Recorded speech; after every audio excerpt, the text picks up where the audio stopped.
Desde que tuve edad para entender cómo funcionaban las cosas en mi casa, quedó clarísimo que mi hermano mayor, Tomás, era el hijo de oro, y yo nada más estaba ahí, como un adorno que estorba. Ya sabes, Nadia, a las 3:30 te quiero en la casa para que le dejes lista la comida a tu hermano, me decía mi mamá, Elena, casi todas las mañanas antes de irnos a la escuela. Yo tenía 12, Tomás 15, y al parecer, para el prodigio de la familia, prepararse una torta era una misión imposible. Pero mamá, hoy quería entrar al taller de dibujo después de clases. Le rogaba, sabiendo en el fondo que era perder el aire. El taller puede esperar. Tu hermano tiene entrenamiento. Necesita comer bien. Tú sabes lo importante que es eso para él, me contestaba, con esa mirada que cerraba la conversación antes de que empezara. Mientras tanto, Tomás se estiraba en el sillón como si fuera el dueño del mundo, con su iPhone nuevo en la mano, regalo de cumpleaños. El mío era un celular viejito, heredado, que a veces ni cargaba bien. Vamos, Nadia, decía él, burlón, sin despegar los ojos de la pantalla. Pórtate como buena hermana. Mi papá Roberto era peor. Esto te va sirviendo para cuando seas esposa, soltaba con toda naturalidad, como si esa fuera la meta más alta a la que yo podía aspirar. Una mujer tiene que saber atender a su familia, remataba, y ya, como si fuera ley. Y así se iban los días. Yo salía de la escuela, corría a la casa, me cambiaba rápido del uniforme y me iba directo a la cocina. Le hacía a Tomás lo que se le antojara, torta de milanesa, sándwich, a veces hasta un plato recalentado de comida del día anterior. Le dejaba su agua lista. Si me pedían, también le planchaba la camiseta del uniforme deportivo o la camisa para el día siguiente. Entre una cosa y otra trataba de sacar mi tarea, con el cuaderno en la mesa mientras lavaba platos, con el lápiz en la mano mientras doblaba ropa. Todo a medias, siempre. Tomás, en cambio, vivía como si el mundo estuviera hecho para él. Tenía fútbol, debate, cursos de computación y no sé cuántas cosas más. Mis papás se las arreglaban para que él tuviera todas las oportunidades.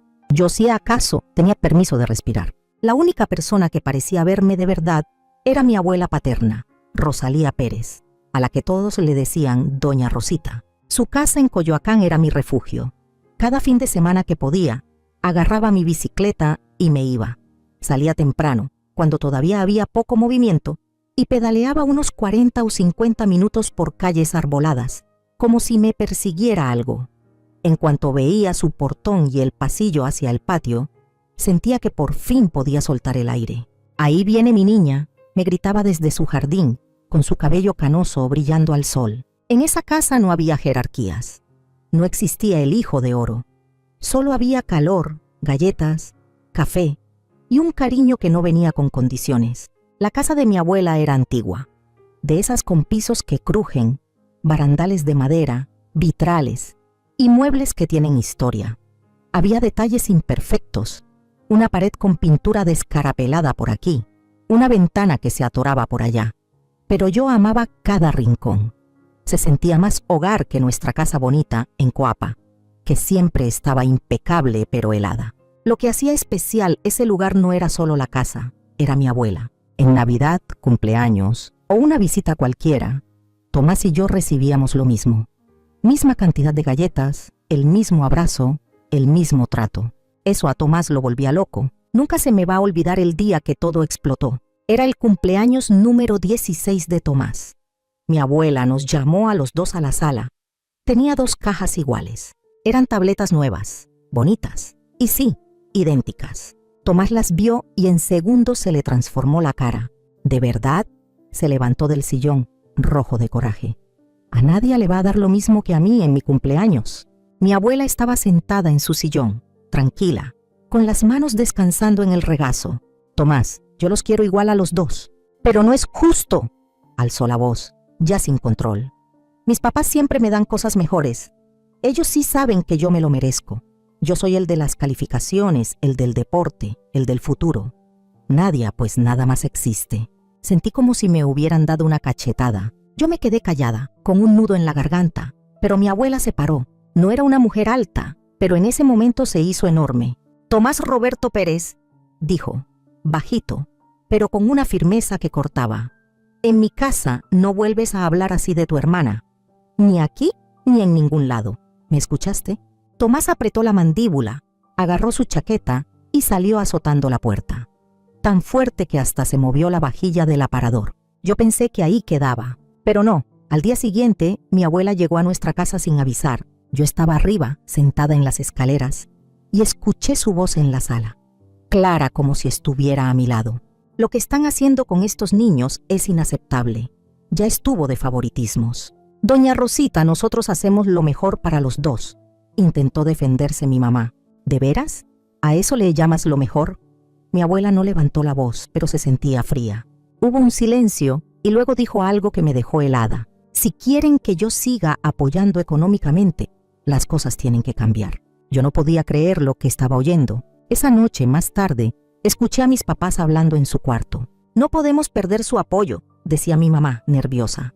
De ahí sale lo de la escuela, los cursos y lo de la Universidad de Tomás. Ya sé, suspiró mi papá.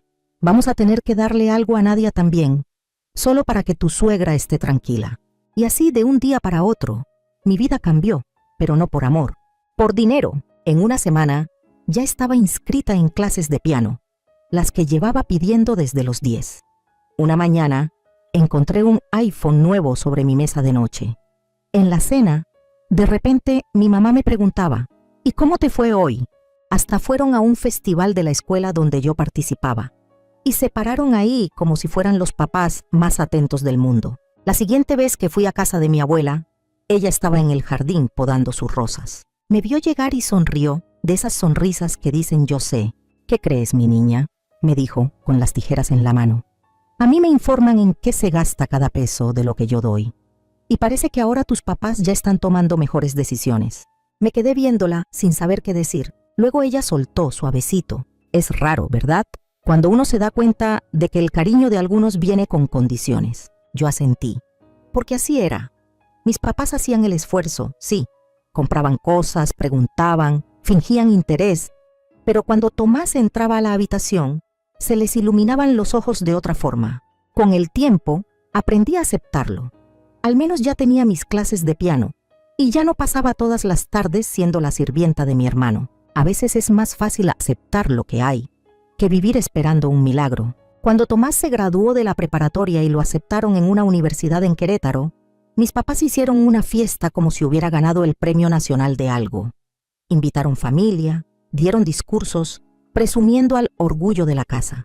Mi abuela estaba en una esquina, observando, con esa mirada tranquila que incomodaba porque parecía ver más allá de todos. Los primeros meses, en las comidas familiares, todo era Tomás. Que si le iba increíble, que si sus maestros, que si su futuro. Hablaba por teléfono una vez a la semana y mis papás lo ponían en altavoz, felices, como si cada palabra fuera oro. Hasta que llegó la carta. Yo seguía en la preparatoria cuando mi papá entró hecho una furia, con un sobre oficial en la mano. «Tomás está en prueba académica», gritó. Tenía la cara roja. Que si no mejora, lo expulsan. Resultó que todas esas sesiones de estudio eran fiestas y que casi no iba a clases. Al día siguiente, mi abuela llegó. Nunca la había visto tan enojada. «Si no ponen a ese muchacho en su lugar», les dijo, con voz dura, «no esperen que yo pague otra universidad cuando lo corran de esa. Y les aviso, con esas calificaciones no lo van a aceptar en ningún lado». La sola idea de perder el dinero de mi abuela puso a mis papás en pánico. Ese fin de semana se fueron a Querétaro por la autopista, saliendo temprano para evitar el tráfico. Si les iba bien, eran unas 3 horas por carretera. No sé qué le dijeron a Tomás, pero cuando llamó después, ya sonaba distinto, apagado. Por primera vez, la vida le estaba cobrando algo. Por milagro, Tomás levantó lo suficiente para no perder el lugar. Se graduó 4 años después y se quedó allá, con un trabajo en una empresa local. Yo, mientras tanto, entré a administración en una universidad privada aquí en la ciudad, a poco más de media hora de la casa en días buenos. Mi abuela también pagó mi colegiatura. Mis papás casi ni lo celebraron. Cuando yo salí en cuadro de honor, lo único que recibí fue una llamada de mi abuela. «Estoy orgullosa de ti, mi niña», me dijo, y con eso me bastó. Pasaron los años, me gradué con honores. Mi abuela, como siempre, estaba ahí, sonriendo con orgullo. Mis papás también fueron, pero la mayor parte de la ceremonia se la pasaron hablando de Tomás y su carrera en ascenso. Ya no me dolía como antes. Yo tenía mi título y, mejor todavía, un trabajo en una agencia grande de publicidad y mercadotecnia en la ciudad, Ortega y Asociados. Me fue bien desde el inicio. Yo trabajaba como si me fuera la vida en ello, porque de algún modo sí me iba.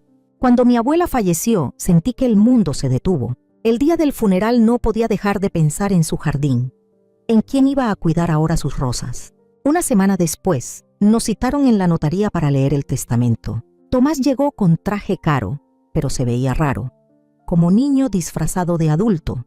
Mis papás se sentaron entre los dos, como si todavía tuvieran que separar aguas. El notario acomodó los papeles y carraspeó. La herencia de la señora Rosalía Pérez se divide entre sus dos nietos, Nadia Pérez y Tomás Parker.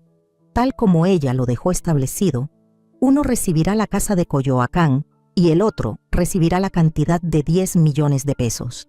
Ustedes decidirán la distribución, y por instrucción expresa del testamento, la primera elección corresponde a Tomás por ser el nieto mayor. Tomás ni se esperó. ¿10 millones? Soltó como si ya se los hubiera gastado. Tomás se recargó en la silla y se rió. ¿Es en serio?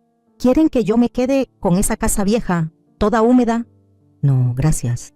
Yo me quedo con el dinero. Tengo planes. Voy a poner mi negocio y demostrarle a todos lo que puedo hacer. Luego me vio y sonrió con desprecio. Tú quédate con la casa de la abuela, con sus olores raros y sus pisos que chillan. A mí el corazón me golpeaba en el pecho. Esa casa era mi refugio, mi lugar seguro. Yo me quedo con la casa, dije, bajito, pero firme. Tomás firmó rápido, como si le quemara la idea de llevarse algo viejo. Mis papás ni siquiera preguntaron si yo estaba bien. Estaban encantados con el futuro empresario. Los años siguientes se me fueron en trabajo y disciplina. En Ortega y Asociados me entregué por completo. Me tocaba un proyecto y yo lo sacaba. Me tocaba una crisis y yo la resolvía. Mi equipo rompía metas de ventas una tras otra. En 3 años me promovieron a jefa de ventas. Cada aumento que ganaba se iba directo a la casa de mi abuela. La fui arreglando con calma, por etapas, sin destruir su esencia. Cambié cableado, tuberías, arreglé ventanas, reforcé techos. Modernicé la cocina, pero la hice con ese estilo que todavía se sentía casa de antes. Dejé los barandales, restauré pisos, cuidé los detalles. Y el jardín lo hice yo. Aprendí de rosas como si mi abuela me estuviera enseñando desde otro lado. Me dolían las manos, me picaban las espinas, pero yo sentía que estaba cuidando su legado. Un día, mis papás fueron a visitar ya que todo estaba terminado. Yo los vi caminar por la casa, mirando el techo, los pisos, la cocina. Mi mamá pasó la mano por la cubierta como si no pudiera creerlo. «Está preciosa», dijo. Mi papá asintió, serio. «Qué lástima que Tomás no se quedó con la casa», comentó. «Esto hubiera sido perfecto para él y su esposa». Y ahí estaba. Algunas cosas nunca cambian. «Por cierto», dijo mi mamá fingiendo casualidad, «¿has sabido de tu hermano?» No, no había sabido. Ni siquiera nos invitó a su boda. Se casó hacía 6 meses en Querétaro, en el pueblo de donde era su esposa. Mis papás sí fueron. Yo vi fotos porque mi mamá las encontró en redes sociales.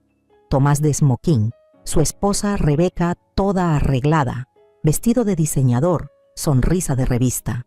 Un domingo por la tarde, yo estaba en el jardín, podando las rosas, cuando sonó el timbre. No esperaba a nadie. Me limpié las manos en el delantal, me quité la tierra como pude y fui a abrir. Casi se me caen los guantes. Era Tomás, y a su lado, Rebeca. En persona, Rebeca se veía igual que en fotos, pero peor. Mucho maquillaje, ropa carísima. Y esos ojos que recorrieron mi casa como si estuviera revisando un hotel. Tomás me miró con una cara que jamás le había visto. Pena y miedo.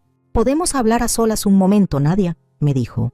Nos metimos al estudio, que antes era de mi abuela y ahora era mi oficina. Cerró la puerta y se le quebró la voz. «Necesito tu ayuda, de verdad». Lo vi tragarse el orgullo. «El negocio no va bien. Ya vamos a perder todo. Tuvimos que dejar el departamento», dijo, pasándose la mano por el cabello. «¿Podemos quedarnos aquí un tiempo? Solo en lo que se acomoda todo». Me quedé congelada. Tomás nunca me pedía ayuda. Lo suyo siempre fueron órdenes. Por favor, agregó.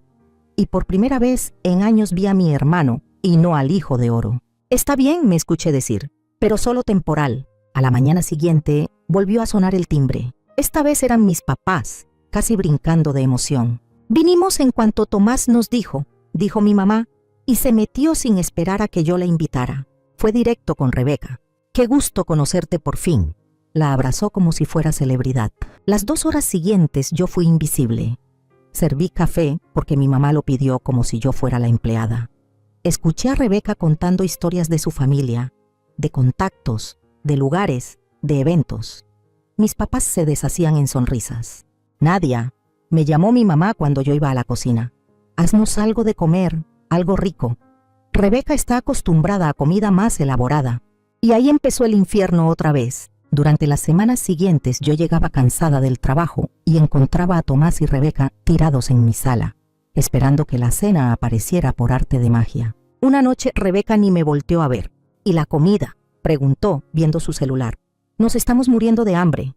Yo trabajé 12 horas, le respondí dejando mi bolsa. ¿Por qué no cocinan ustedes? Rebeca alzó la cara como si la hubiera insultado. ¿Perdón?, dijo con los ojos filosos.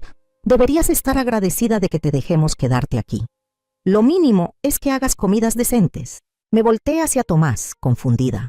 Él me jaló al estudio, rápido, como cuando éramos adolescentes. Mira, me susurró desesperado. Rebeca cree que esta casa es mía. Cree que yo te estoy dejando vivir aquí por consideración. Lo vi, sin creerlo. Ella viene de una familia con dinero. Está acostumbrada a cierto nivel. Si se entera de que estoy quebrado, me deja. Se le quebró la voz.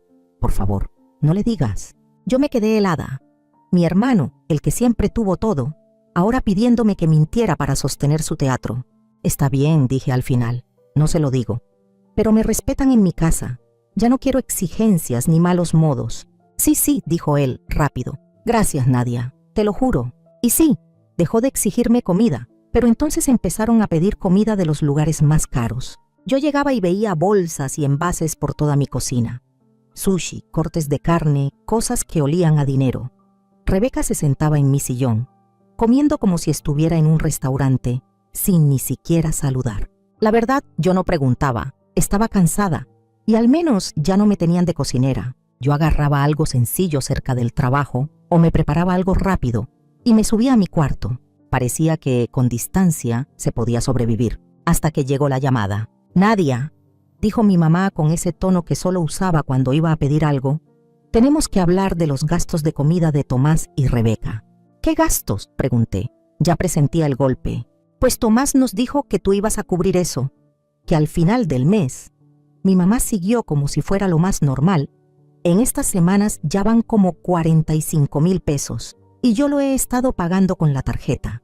Te voy a mandar la clave para que me transfieras. Sentí que se me subió el calor a la cara.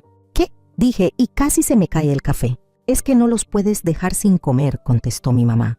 Están pasando un momento difícil. Colgué sin despedirme. Me temblaban las manos. Abrí mensajes y le escribí a Tomás. Ven a mi oficina, ya. 45 minutos después, Tomás estaba ahí. Para esa hora, con el tráfico de la ciudad, hasta parecía rápido. Rebeca había salido de compras. ¿Con qué dinero? No quise ni pensar. ¿Me explicas por qué mi mamá cree que yo voy a pagarle sus comidas?, le pregunté, bajito, pero con una calma que daba miedo. Tomás hizo esa cara que hacía de niño cuando lo cachaban. Un segundo de culpa, y luego el río de excusas. Nadia, entiéndeme, empezó. No es así. ¿Entender qué? ¿Que ahora también les estás sacando dinero a ellos? No les estoy robando, dijo, nervioso. Solo lo pedí prestado. Iba a pagar cuando se acomodara todo. Pero Rebeca... Es que Rebeca... Ya cállate, le dije levantando la mano. Estoy harta de las expectativas de Rebeca. Esto se acaba. Te lo juro, dame más tiempo, suplicó. No le digas, por favor. Nunca te he pedido nada. Ahí se me rompió algo. Nunca me has pedido nada, repetí, subiendo la voz. ¿Te estás escuchando?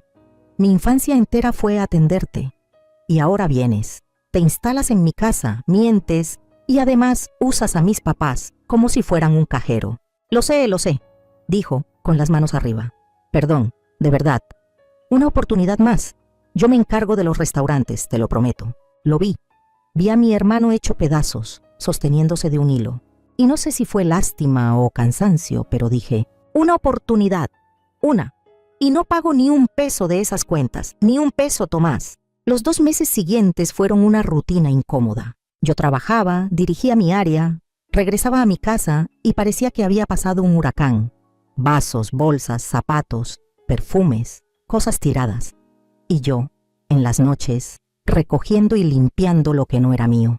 Ellos vivían en su burbuja, comidas con mis papás, cenas caras, salidas, compras. Yo no quería saber. Hasta el día que lo cambió todo. Tomás salió temprano diciendo que tenía una junta de negocios. Yo llegué antes de lo normal porque cerré una presentación importante y quería una tarde tranquila. Me serví una copa de vino y me senté, por primera vez en semanas, en paz. Rebeca estaba en la sala, sentada derechita, como reina lista para dictar sentencia. «Tenemos que hablar», la anunció, señalando el sillón frente a ella. «Siéntate». La miré con calma y me senté, ya que he sido paciente, empezó revisándose las uñas. «Te he visto andar por esta casa como si fueras la dueña, haciendo sentir cómodos a todos. Pero ya estuvo».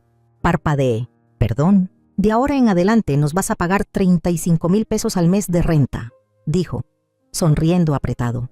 «Es lo justo por la zona. Como Tomás es el dueño, tú pagas por vivir aquí.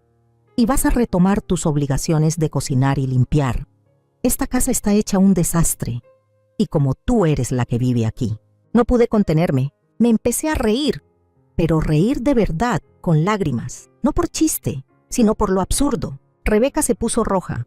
«¿Qué es tan gracioso?». Me sequé las lágrimas. «Rebeca, hay un malentendido enorme», le dije sin levantar la voz. «Esta casa es mía. Yo la recibí en herencia, yo la arreglé, yo la mantengo. Tu marido vive aquí porque llegó pidiendo mi ayuda, porque me dio lástima». Se le fue la sangre de la cara. «Estás mintiendo», dijo con voz temblorosa. «Llámale», le contesté, recargándome en el sillón. «Pregúntale quién es el dueño». Con la mano temblándole, sacó el celular y marcó. Tomás contestó al segundo timbrazo. «Amor», le dijo ella, con filo en la voz. «Nadie está diciendo una tontería, que la casa es de ella. Dile que está equivocada». Hubo un silencio largo. Luego se escuchó la voz de Tomás, bajita, rota. «Está diciendo la verdad. La casa es de Nadia. La abuela se la dejó a ella. Yo me quedé con el dinero y lo perdí. Estoy quebrado. No supe cómo decírtelo». Rebeca se paró tan rápido que tiró el vaso de agua de la mesa. Sin decirme nada, se fue escaleras arriba. Se escucharon cajones, puertas, golpes. En menos de 20 minutos bajó con sus maletas de diseñador. No me miró, no habló. Azotó la puerta al salir y el eco se sintió como un balazo en la casa. A la mañana siguiente, yo estaba en la cocina disfrutando mi café en un silencio que no recordaba, cuando Tomás entró como un torbellino. Ya no traía cara de arrepentido, traía rabia. «Esto es tu culpa», me gritó entrando a la cocina. «Rebeca se va a divorciar. No me contesta. No tenías derecho a decirle la verdad». Yo dejé la taza despacio, como cuidando no romper nada. «No tenía derecho», le respondí levantándome. «Tomás, esta es mi casa, la casa de la que te burlaste, la casa que dijiste que olía a vieja, la casa donde has estado mintiendo mientras te sostenían mis papás. Y ahora me dices que yo no tenía derecho». «Arruinaste todo», gritó, pegándole al mármol de la cocina con el puño. «Siempre me has tenido envidia. Estabas esperando esto para desquitarte». Lo miré fijamente. «Vete», dije, bajito pero firme. «Agarra tus cosas y sal de mi casa». Se quedó un segundo como si no creyera que yo lo estaba diciendo en serio. Luego subió furioso. Escuché cosas golpeando en el cuarto de visitas. Si rompió algo, ni me importó. Cuando bajó con sus maletas, me lanzó una mirada venenosa y salió. Tuve exactamente 1 hora de paz antes de que sonara mi teléfono. Era mi mamá. «¿Cómo pudiste hacerle esto a tu hermano?», empezó sin saludar. «Está destruido. Ya está aquí con nosotros llorando». «Eso no es mi problema», le contesté. «Claro que es tu problema», entró la voz de mi papá. Me tenían en altavoz. «Tienes que darle la casa a Tomás. Es la única forma de salvar su matrimonio. Si tienen una casa como Dios manda, Rebeca puede regresar». Me reí, pero de incredulidad. ¿Me están oyendo? ¿Quieren que yo regale mi casa porque Tomás mintió, quebró su negocio y engañó a su esposa? «Es tu hermano», gritó mi mamá. «La familia ayuda a la familia. Yo sentí subir un coraje viejo acumulado de años. ¿Y dónde estaba esa familia cuando yo hacía de comer y limpiaba para él desde niña? Pregunté, ya sin cuidar el tono. ¿Dónde estaba cuando ustedes ignoraban todo lo que yo lograba porque estaban ocupados aplaudiéndole a Tomás? La única persona que me trató como familia fue mi abuela. Y ella me dejó esta casa a mí. Hice una pausa, respiré. Esta conversación se acabó. Colgué. 2 meses después me enteré por compañeros del trabajo que el negocio de Tomás se declaró en quiebra oficialmente y al mismo tiempo su divorcio quedó firmado. Tomás se quedó viviendo con mis papás. Ellos decían que estaba reorganizándose. Esa era su palabra favorita para las caídas de Tomás. No me sorprendió cuando los 3 aparecieron en mi puerta un domingo por la tarde. Mi mamá traía un refractario envuelto, como ofrenda de paz. Mi papá cargaba esa cara de regaño. Tomás iba detrás, intentando verse triste. Los vi por la cámara de seguridad que mi abuela había puesto años atrás. Me quedé callada, viendo cómo se movían afuera como si la casa todavía les debiera algo. Tocaron 1, 2, 3 veces. «Nadia, sabemos que estás ahí», gritó mi mamá. «Tenemos que hablar como familia». Yo no abrí. Agarré el celular y mandé un mensaje a los 3. «Por favor, váyanse. No vuelvan». Es su única advertencia antes de que llame al 911. Se quedaron un rato más, insistiendo, hasta que por fin se fueron. Pero mi mamá dejó el refractario en el suelo, junto con una nota hablando de perdón y obligaciones familiares. No lo probé, ni lo metí. Lo llevé a un comedor comunitario de la zona al día siguiente. Y así, poco a poco, mi vida se volvió silenciosa y tranquila. Yo cuido las rosas de mi abuela. Están más bonitas que nunca, como si ella siguiera ahí, en cada brote. En el trabajo me va mejor que nunca. Con los años fui creciendo, me fui ganando mi lugar y el mes pasado me ascendieron a directora comercial. A veces, cuando estoy en el jardín con las manos llenas de tierra y el olor de las flores alrededor, pienso en doña Rosita y se me aprieta el pecho, pero ya no de dolor, de gratitud, porque si hoy estoy bien, si hoy tengo paz, es gracias a ella.